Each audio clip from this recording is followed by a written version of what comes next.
Кыргызстандагы соңку кабарлар. Видеого бирден лайк басып, подписаться деген кнопканы басып, жандагы коңгуроочуну да баса кетиңиздер. Дайынсыз жоголгон мектеп окуучусу Бекболот Турдушев табылды. Бул тууралуу бүгүн 28 сентябрда Турмуш басылмасына Ысык Көл облустук ички иштер башкармалыгынын басма сөз кызматы билдирди. Маалыматка караганда, издөө иштеринин натыйжасында дайынсыз жоголгон өспүрүм бала Бишкек шаарында жүргөндүгү белгилүү болгон. Ал достору менен ошол эле күнү Бишкек шаарына чыгып, алар менен чогуу жүргөн. Баланын ден соолугуна эч кандай коркунуч жок. Учурда милиция кызматкерлери тарабынан бул фактынын себептери жана жагдайлары аныкталып жатат деп айтылат маалыматта.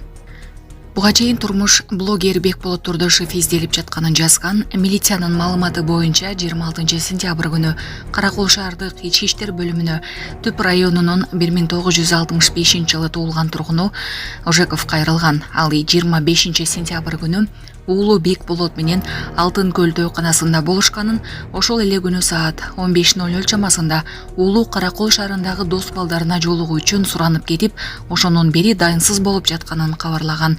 Бул факт Каракол шаардык ички иштер башкармалыгынын маалыматтык электрондук журналына катталган.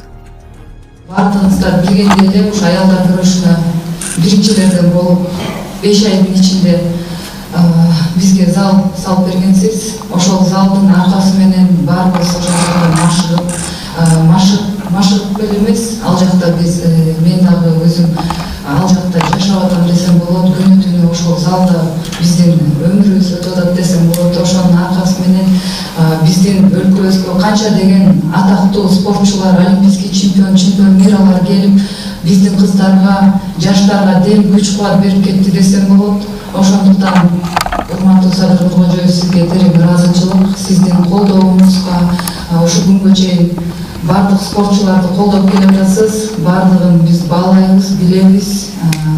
Жана ошондой эле жалпы кыргызстандыктарга ишеничине, колдоого терең ыраазычылык билдирем. Ал эми спортчу катары биз дагы көп ийгиликтерди жаратыш үчүн дагы эмгек кыла беребиз. Болгон күч аракетибиз